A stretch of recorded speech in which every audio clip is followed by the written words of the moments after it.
and we have volunteer programs. I was able to, fortunately, and it sounds weird following fortunately, I had a 9-year heroin and meth addiction. I was an IV user, and I was homeless in the streets of Vegas. I was able to, more recently, turn my rap sheet into my resume. And how that, and a lot of people will ask, like, what happened? What was it that changed? It's a series of things. There's a lot of things that happen in order for somebody to change their lives, especially when you get into this identity crisis called a drug addiction. And then I'm going to back up to about 12 years ago. Tell a little story from the story guy. I'm going to back up to about 12 years ago. I'm standing at a bus stop, and I get a text on my phone in all caps, and it says, "Grant, you're a loser." And it was from my ex-wife. And the reason she said that was about a few hours earlier, because at that time I was living on the streets, I was an active user, and I had 2 sons, and I wasn't able to see my sons very often because I was out. And she invited me to come see my sons, and I go over to visit them, and when you're a drug addict, normal is an interesting thing. It's difficult to capture normal, and you want to go over there as normal as you can. But I couldn't quite get it. So when I went over there, I was to visit my sons, I was dope sick.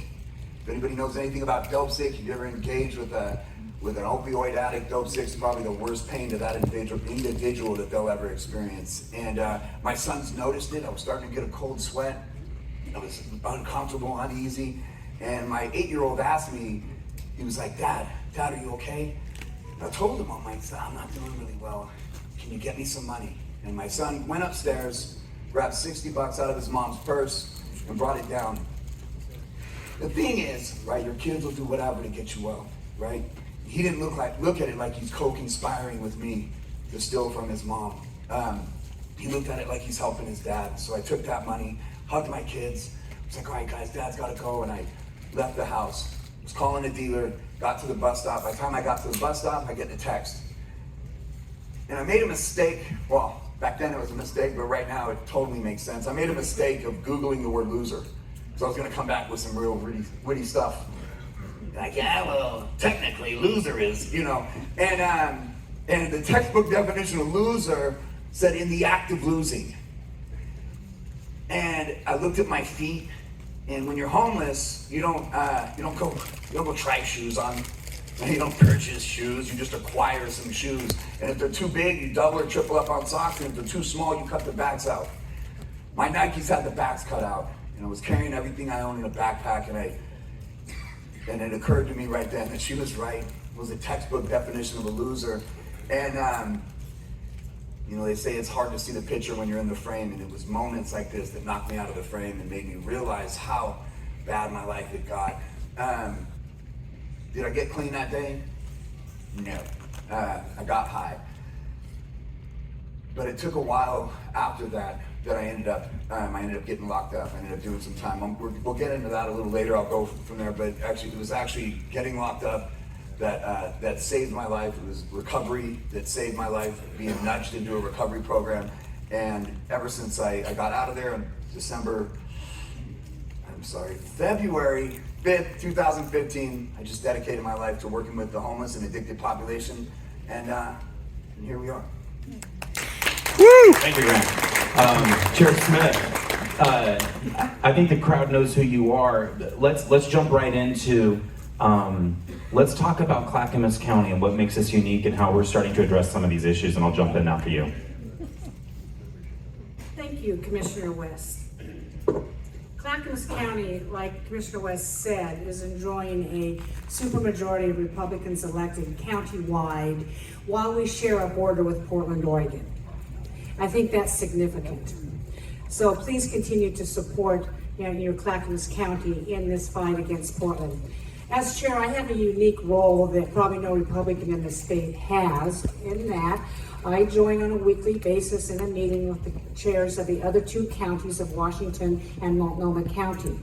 We are very much joined at the hip because Metro passed a bond in, several years ago, a housing bond that included the tri-counties. And money has been dispersed and it was sold to the voters as affordable housing. Then a couple years ago, there was a supported housing services measure an income tax on high earners in the tri-counties. And because we share a boundary with Metro, the two other counties voted in favor. Clackamas County voted no. However, because of the votes were weighted in the other two counties, the measure passed in Clackamas County.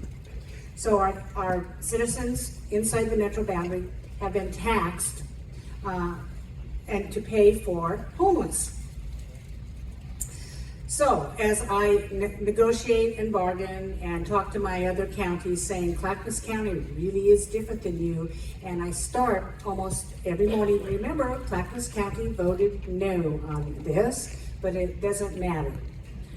I just want to give you some statistics, and you might want to write these down, and I think you're going to be very alarmed at the statistics in Clackamas County. We have a population of 422,000 people.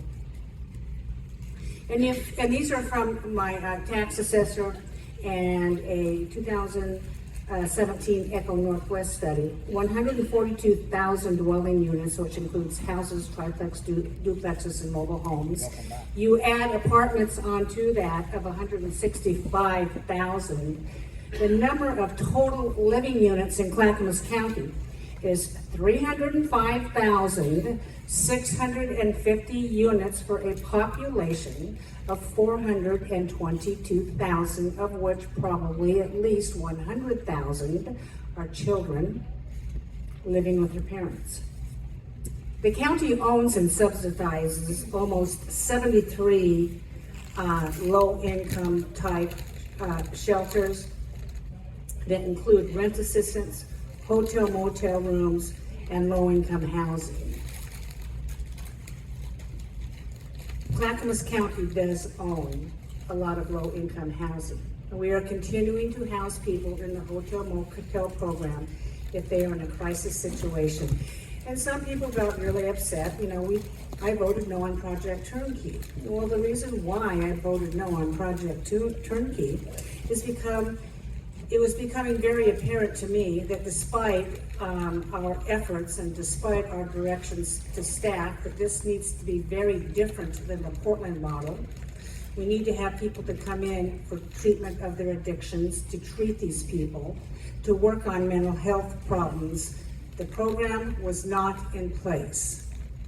And there's reasons why the program was not in place.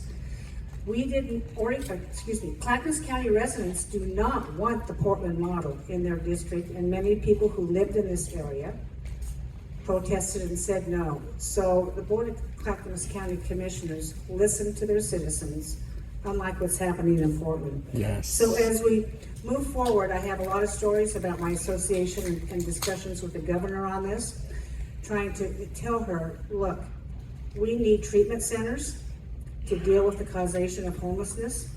And you'll hear a lot of wonderful talk from the two experts here today. And we need to move forward that Clackamas County will be a model in dealing with homelessness. And like I said, we have adequate housing. And if the governor and the legislature, they keep spending this money, have you noticed? There's $100 million for this homeless, and there's $100 million more for another housing project.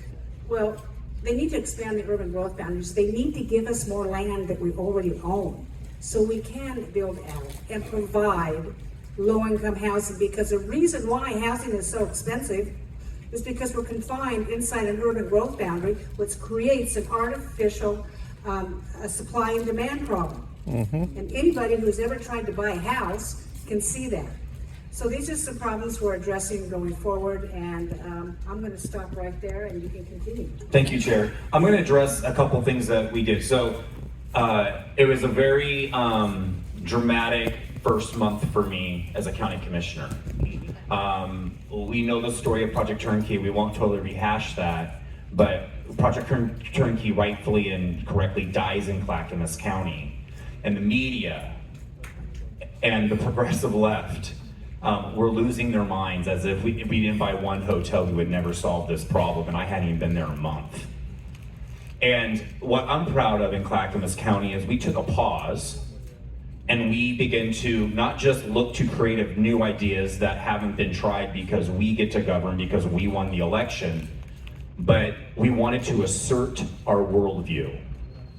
Why is that important, and what is a worldview, and how did we do that? We came out with a powerful resolution that was basically, it's a bunch of whereases, but take that whereas and put a we believe. Why is that important? A worldview is a pattern of ideas, but it's also a pattern of beliefs, convictions and habits that help us make sense of the world and the environment that we live in. What are we, and so it's a pattern of ideas. The left, Portland, Salem, and all the elected leaders for election cycle, they have asserted their worldview, and these are the outcomes that we are living with. But finally, because we won these elections, Clackamas County, on a local level, we get to assert our worldview. And that informs the actions that we're going to take. And are we convinced to the point that we're willing to sacrifice something for that worldview? So we took a shift, we did a paradigm shift. We've seen that against the prominent ideas and the patterns of those ideas that we have all been living with. And I want to even go a little step further. Why does recovery matter? Why is Clackamas County going to recover? And why do we have to fight this fight and be solutions oriented? Because as conservatives, we're informed by the worldview that should state all of our actions that we're all created in the image of God. Every person is worthy of care. Why? Because they hold the spark of the divine. Why is that important? Because as conservatives, and this worldview is asserted in our Declaration of Independence, as conservatives, they have worth and value that's intrinsic because of the image that they are created in. That worldview is different than what has been propagated and pushed by the progressive left in Multnomah County, Salem, from the Marble Nut House all the way up and down the West Coast, from British Columbia, Seattle, LA, San Francisco, hollowing out our urban areas, because we now have to assert a new direction. And that is what we did. What happened? There's 8 cities right now. Some of them have already passed our identical resolution in Clackamas County. There's some that are considering that resolution. Marion County has it on their docket, they're passing it. Yamhill's passing it on National Fentanyl Awareness Day. What's happening? Local government is standing up for local residents that we represent, for our neighbors. We're creating a counter narrative to inform a different actions, because we can't keep looking to the people who made the problem and expect they're going to actually have the idea to fix it. Woo! That's what's different by asserting a resolution. We're putting forth an advisory vote. You're like, that doesn't mean anything. It has no teeth. There's no policy behind it. Why does it have teeth? Why is it important? Because the emperor has no clothes, and all of us can see the destruction of Measure 110. The advisory vote that we're putting forth in Clackamas County, that we will ask others to partner with us in to ask the question to the voters, is this: should the legislature reverse Measure 110 back to its prior statute, and because of the proliferation of illicit hard drugs and legalization of hard drugs? We want Clackamas County's voice politically to be heard, and I want Marion County to put it on their ballot. I want the counties across the state of Oregon to put it on their ballot and ask their citizens what they think. I want the cities to begin to champion and say, this is the reality we have to live with. This is what's on our doorstep. We're asserting a different worldview because we need different outcomes. That's why these things matter. Along the way, we're creating innovative new ideas that are practical, that are informed by this lens in Clackamas County, because we'll be the mirror that shows their ugly work. We'll make them look at themselves and the failure, and we'll be the city on the hill in Clackamas County that stands for conservative values, and that stands for getting people self-sufficient, whole, and healed, because they're doing it wrong. Okay, so all of us here are really bad with time. Okay, that's what's happening in Clackamas County, sorry. Okay, here we go. You guys just jump in however you want, push the button or whatever. It's like, it's a speed round. Why are we in this mess? Why is this a crisis? And what is going on in the progressives' brain? All right, so I'm gonna go with why are we in this mess? Let's unpackage the question. I'm gonna go with why are we in this mess. I know for the last 8 years I eat, sleep, and bleed this homeless addicted thing. I've worked with sober living. I've worked on the streets directly. Work in housing, emergency shelter. and transitional housing. And what we know for sure is that the old model that addressed homelessness only addressed one type of homelessness. We look at it like there's 4 types of homelessness. One is situational homelessness. The other is what we call them the voluntary nomads, and we can explain that later. The guys that if you see them, you'll be like, that guy wants to be homeless.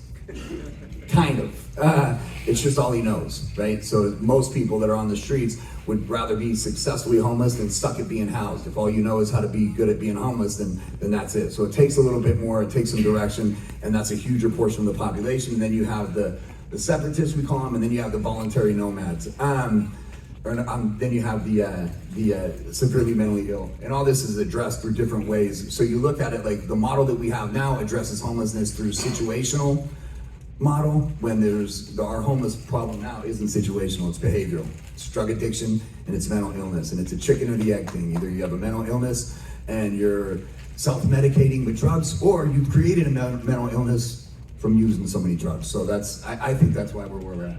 Kevin, you want to take a quick stab? And I'll answer the question why progressives have yet to solve this crisis is because it's not profitable. Wow. They don't want it to end because they have turned it into the industry. Wow. And I would also argue, again, I was born and raised a Portland liberal, just mostly because of my family in Portland, Oregon, and liberal arts schools. Over time, I grew my own brain and started thinking on my own.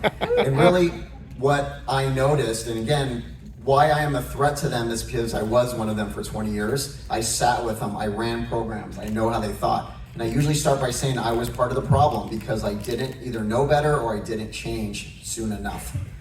The progressives in my opinion, don't really care about the homeless and addiction issue.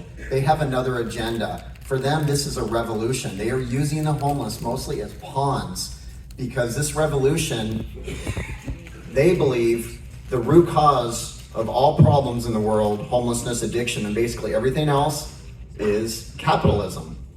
And it doesn't benefit them to end this crisis, because if you end the crisis, it goes against their narrative. And that's why you oftentimes never hear them make any good decisions. They don't believe in measurable results. There's no metrics. There's just no change. They just do the same thing over and over and over again. And that's kind of what it comes down to. That what it boils down to is they just don't want this to end. So we've all talked about this before, and it's around outreach. And Chair Smith, I'll let you jump in on this about how we do it differently in Multnomah County and our CHAW system and what's unique. We got a lot of growth to go, but I'm proud of it. And then you guys do. I mean, yesterday, I'm at work. I still work as a nurse at OHSU. So I'm in scrubs doing the thing. I drop these guys off downtown and they're running around doing homeless outreach. So they're talking to these guys. They're standing right there. A tent just blows up, right? It just explodes everywhere. And with these two, and then, I don't know if you guys know, Kevin is out there doing outreach, and he's the one that found out that the steel bridge just went viral nationally. That steel bridge is now compromised in its structure because of the homeless people carving out and camping inside of it. And these guys are always in these crazy situations, like showing the world exactly what's going on, like, hey, this is a real problem. So your guys' outreach is really specific, but Chair Smith, speak also a little bit about like our outreach in the CHAW system here in Clackamas County. Thanks, Ben. You may be surprised that the homeless count in Clackamas County is declining. Wow. Right? And so if you read the newspaper articles, I changed my vote to no, and well, there's a reason for that. What we're doing is working. We have a huge amount of outreach and trying to identify. Probably the most significant deterrent for homelessness is rent assistance. And where is that money? Where is that money? No, Tina Kotek wants to build these mega things and says you need to do this and this and this, and you need to create more. And I tell Tina Kotek in our conversations, we've been doing this for 2 years now, since the SHS measure has passed. The low-hanging fruit on homeless populations has already been picked and harvested. Your set of numbers, your mathematical equation that she created out of nowhere because she has no experience with boots on the ground and implementing programs is not going to work, Governor. And then she calls and says, well, we allocated, you were going to get $10 million from me for the the programs, but you're just not doing your job good enough. I'm only Wow. gonna give you 4.4 million. And he Jeez. says, Governor, thank you, I am grateful. I suggest you give the rest of the money to Portland. They need it more than Clackamas County. That's right. Nice. Okay, and getting back to Commissioner West is, I've always said, and when I first ran for this seat over 3 years ago, you can go on my website. There are old videos that I did 3 years ago. I went into the homeless camps and I said, how did these people get here? Well, if you consider the decriminalizing of heroin, fentanyl, meth, all those drugs is probably the leading indicator of homeless. Because once you are on those drugs, there's no reason why you should lead a clean life, have a job, and go forward. So if we can get our resource programs in place to do this, we have outreach through nonprofits who have come into Clackamas County as we speak, who say, we know how to treat drug addiction, residential treatment programs, and you talk about mental health, a lot of times they go hand in hand. So, and the whole spectrum is called behavioral health, and that means drug addiction and so forth. So in Clackamas County, we do reach out individually. We, like what Kevin Dahlgren does, we have staff people that go out and start talking to some of these people. Nice. No, we don't have enough. And one of the reasons is the workforce issue is affecting caseworkers and people who want to help. And you've heard about the workforce issue. Well, we need more people to come in and do this type of work, and it's very difficult. But I'm confident we will get there. When I changed my vote on turnkey, I said 3 things. We're going to refer 110 to the voters of Clackamas County and instruct the Oregon legislature to repeal 110. We're going to set up some of the country's biggest thought leaders on how to solve this problem, bring it to Clackamas County, and we're going to engage in all the disparate groups in Clackamas County, like schools and businesses and churches. How do you think we should do this problem and move forward? Because it is a huge society problem, probably the most, and I'll finish here. We had a briefing this week. We were sitting together in our planning meeting. Okay, commissioners, how are we going to do this? So we brought some people in. And one of the most staggering and horrific statistics that they told us, that the skyrocketing homeless situation has caught every government in Oregon off ground, totally rocked them. The homeless addiction is going like this. The government's response to it is here. Yep. Right? I think we all agree to it. So we have to find workable solutions, housing people, and letting them maintain their same behavior that got them in homeless in the first place is not the answer. Therefore, my vote on turnkey. Woo! Secondly, Nice. thank you. Right now, Clackamas County has $68 million sitting on the shelf of your taxpayer money that we're getting out the door for this under the SHS income tax that I told about. That money is going out the door. But there's only a certain amount of housing we can buy, as I said, because of the urban growth boundary. I said to the governor, please change that. Every time I talk to her, I got an email back from her chief staff person said, guess what, you're right. Wow. We are going to try to change the urban growth boundary to allow housing to be built in certain areas. Sweet I've yet to see Jesus. a bill in the legislature for that. I am waiting for that.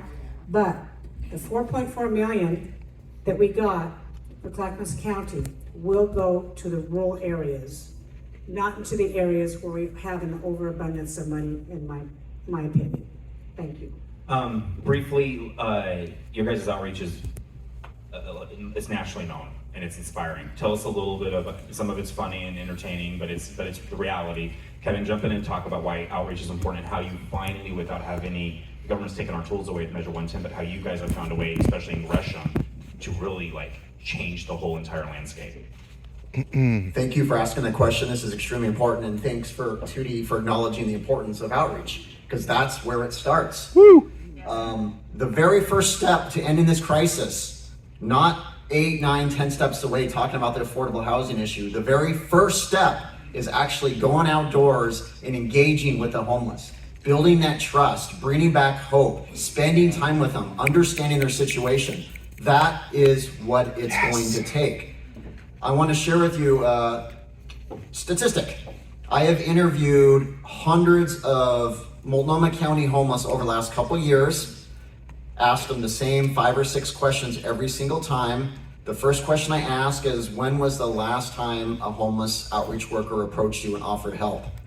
95% of them, 95, told me I was the first outreach worker to ever talk to them. Wow. I want you to think about that. Think about the funding that Multnomah County gets, and then think about how the homeless crisis has exploded. And every day you hear about Multnomah County saying, we're gonna end this crisis, it's all about compassion. Well, there's nothing compassionate with just allowing a person to languish and die on the streets. Amen. It is something we believe strongly in Amen. Gresham. Yes. It's something that former Mayor Bemis said, and it's what inspired me to join the city. October 1st, 2018, is he wrote a letter to all citizens, and in his letter he said there's nothing compassionate with allowing a person to live on the streets. Hit me like a bolt of lightning. I emailed the mayor I was just so impressed, and basically sent him this 9-point plan of my ideas about how to reduce homelessness in Gresham. Incredibly, he got back to me. I went to City Hall and they offered me a job. 10 months later, we'd reduced homelessness by 80%. 2 years later, it was up to 95. Now, a year and a half later, it stayed down to historic lows, and we border Portland, Oregon, and we don't have a wall or armed guards. How did we do it? Because also part of the outreach, there's 2 purposes for outreach. It builds trust, but also deters negative behavior. Daily contact lets the homeless know, no, enough is enough. No more open air drug scenes, no more shoplifting, no more leaving trash, no more chasing little old ladies down the sidewalk, no more camping on the sidewalk. And we did this in Gresham, something I'm extremely proud of. This is a model that can be duplicated anywhere. It just starts with the outreach, starts with the approach. And I'll just end with this, and I want Grant to talk more about this, is we need to empower, not enable. That is how we're gonna end this crisis. We empower these individuals to reach their fullest potential, which they wrote in their incredible resolution. And if all goes well, they become self-sufficient. If they become self-sufficient, guess what? We no longer have to have the affordable housing argument because they're self-sufficient. Think about it. We don't have to take care of them for the rest of their lives. Right. We empower them to take control over their own lives. That's how we're going to end this crisis. Really quick, I want you to tell one quick story explain briefly what you guys did with your portion of the Springwater Corridor, what it was like, and then after your outreach, what happened. This is miraculous. All right, City of Gresham. Springwater Corridor goes all through Portland, Oregon, Gresham, Boring, Oregon, several miles long. Gresham, Oregon has 4.7 miles of the Springwater Corridor, which is actually pretty long. Gresham, Oregon has a lot of green space. So when I joined Gresham in October 2018, that is where a high percentage of our homeless were, and it was several hundred, not to mention 4.7 miles of trash, which was about 2 to 3 million pounds of it. The day I started, Mayor Bemis said, don't go to the corridor, it's sketchy, it's dangerous. And I was like, all right, that's the first place I'm going. Because I wanted to check it out for myself. And it was indeed sketchy, but it was also just tragic. I'm like, this is a green space and has so much potential. So I focused all my energy the first 10 months of my job in Gresham in the corridor. I met every single homeless person there. I actually ended up walking over that first year, 1,100 miles just in the corridor, back and forth every single day. And so I averaged maybe 15, 20 miles a day. So over time, I noticed a change within about 2 to 3 months where people are like, man, Kevin's not going anywhere. Because the day I arrived, I said, I'll see you tomorrow, and all the homeless laughed at me. Because that's what they expect. One contact maybe every 5 years, then nothing. So daily contact in the Springwater Corridor, people started realizing something was changing. Gresham is not gonna put up with this anymore. The people that wanted help started accepting it, and the people that didn't did 2 things. They slowly started to accept it, or they left. And we were okay with that because we were here to reclaim our city, and we did. And I will say now, 4 years later, the Springwater Corridor has been completely trash and tent free for 2+ years. And the shocking thing is that when you walk right to the border, stand at the border of Gresham and Portland. You can just, I was there a few days ago, I counted 17 tents on the Portland side, and of course behind me was 4.7 miles of trees and deer and nature and joggers and bicyclists. So everyone in Portland now comes to Gresham for the Screenwater Corridor.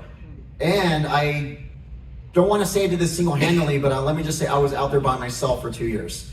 Yeah. I am saying that it's not going to take some army of people to do this. It's going to take dedicated teams every day to solve this crisis, right? We're going to be able to end this crisis not with big budgets, but by empowering these individuals and really just sending the message that we are not going to take this anymore, and that we're going to reclaim our, reclaim our communities.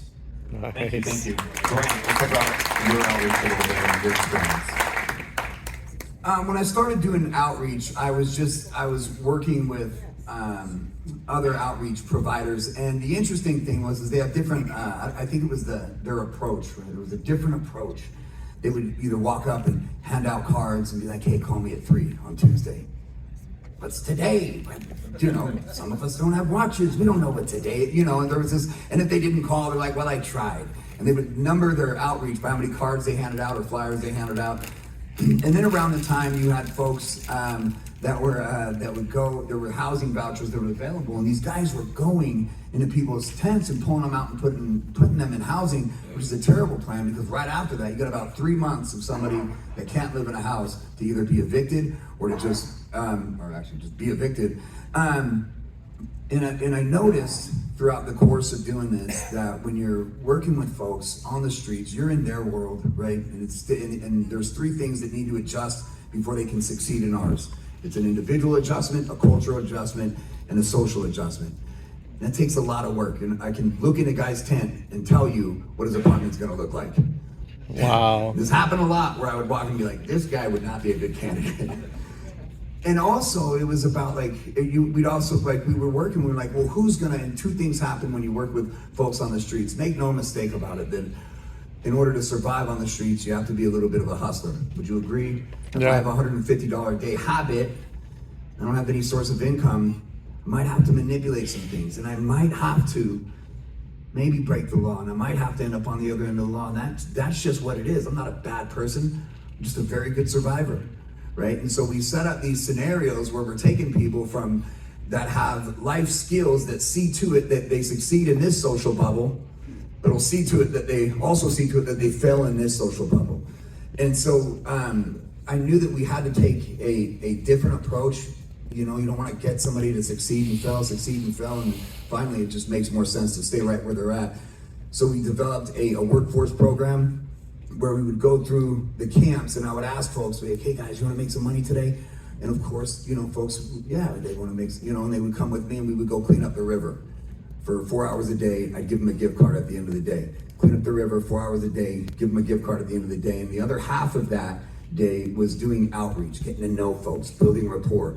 Kevin and I were talking the other day, it takes roughly around, 20, 40 engagements before somebody starts telling you the truth.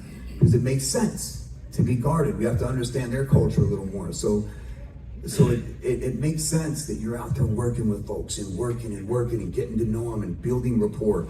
And then we start working on getting them housed, or we address their addiction issues. I can tell you there were 2 schools of thought that when I got into homelessness that you could see, and they were on either end, right? One school of thought was the autonomy, organic, work your way out of it, just let them figure it out. Life will suck bad enough to where they'll be like, this sucks.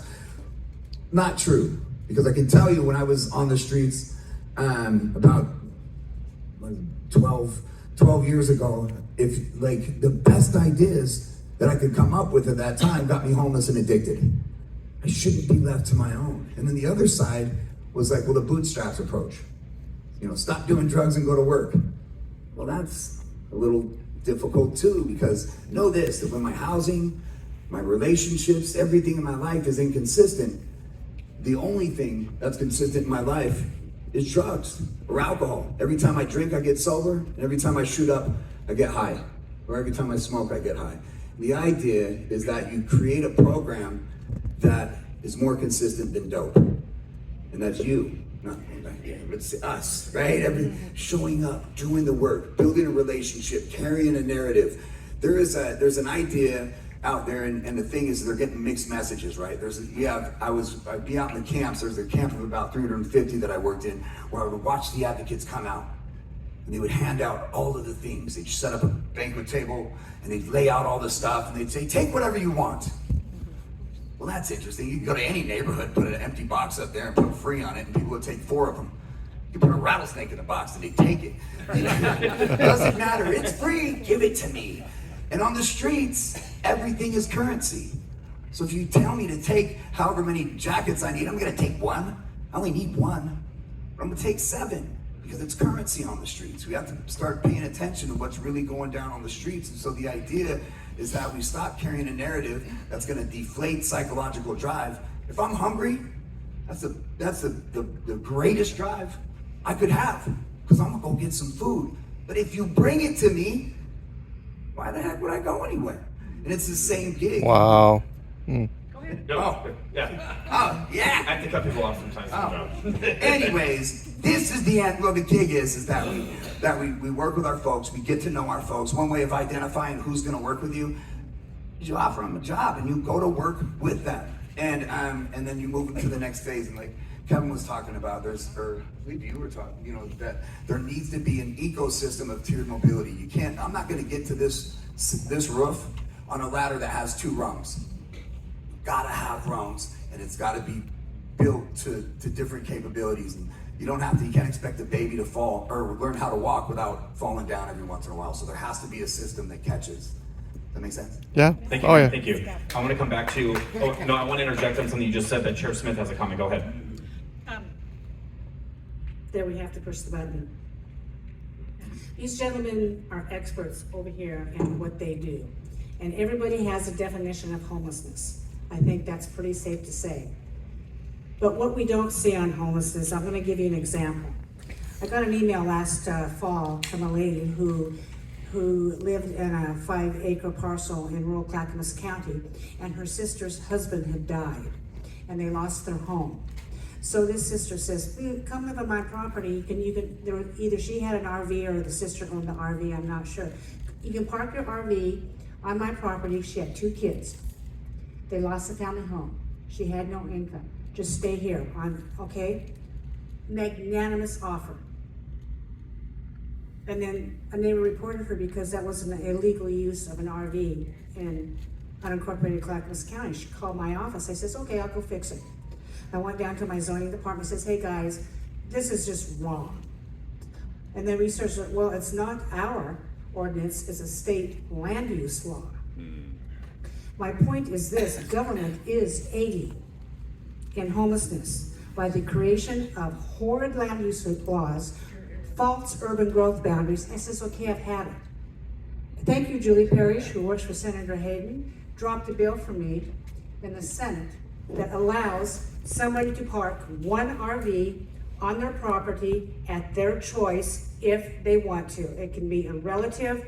My idea of this is a relative, 1 family, for a long enough period of time to get them back to a stable condition where they can then go out on their own. That bill has already passed the Senate, almost unanimously, 1 no vote.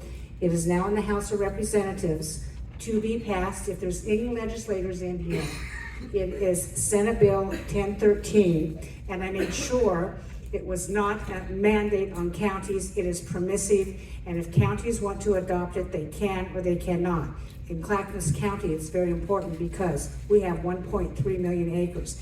This RV has to be sited next to a residence. When implemented, this will solve probably 50 to 100 potential homeless people, far more than Project Turnkey Wow. would have ever done. Thank you very much. One local solution to that problem. Hallelujah. We're totally running out of time, but you talked about the aiding and abetting of government. Grant, you have this story from the Navigation Center in the tent city. Quickly, as we end, because it is so true how our government has aided and abetted this situation. Tell them why our culture's wrong and with the wisdom of a homeless man living in a tent. So I was at the Navigation Center in Portland, and the guys on site, part of my training for my employees, and part of what we do is you better be a good negotiator. If you're going to talk with folks, you're going to try to nudge them in one way, you better be a good negotiator. And one thing that we use is tactical empathy. Right? Chris Voss wrote a book. He's a hostage negotiator about how to negotiate with people that got nothing to lose. And part of that is getting them to identify things outside of their bubble. So we're outside of this navigation center, and they're like, hey, can you talk to that guy about his tent on the sidewalk? And I'm like, yeah, I'll go talk to him. And I started talking to him, and I got him to agree with me that there are things that people in his area do that don't serve him. Like, I asked him, I was like, dude, does it suck when people leave their bike out in front of your way and you can't even get out of your door? And he's like, yeah, man, that sucks. And does it suck when people next to you set fires and it almost catches your stuff on fire? And he's like, yeah. And I was like, you see that? That's where they're not cognizant of their footprint. Right? They're not paying attention to how they affect the world around them. And I was like, would you agree that it's important that we're mindful of how our behavior affects the world around us? And he's like, yeah, man. Yeah, I agree. And I'm like, great. Did you notice your tent is on a sidewalk that's designed for walking? And a lot of the folks that while we were talking, in order to pass here, had to walk into the street. And we're kind of having a negative impact on how the community flows. So maybe we don't pitch tents here. And he was like, well, okay, I see that. But if the city doesn't want me to pitch a tent here, why would they bring me this tent? Wow. Fair enough, bro. Stay where you're at. Thank you. Wow. We probably went a little bit long. It is an honor to be able to present before you guys. We probably got through a third of what we wanted to talk about because we all blather too long, and it's an important topic. And we have a lot to say. We're here to answer questions. You can email Chair Smith and I about your guys' ideas and thoughts on this. And you guys enjoy Dorchester. This is a great environment, a great opportunity, and we all have a great love and respect for you guys. Thank you. Go ahead. It's okay.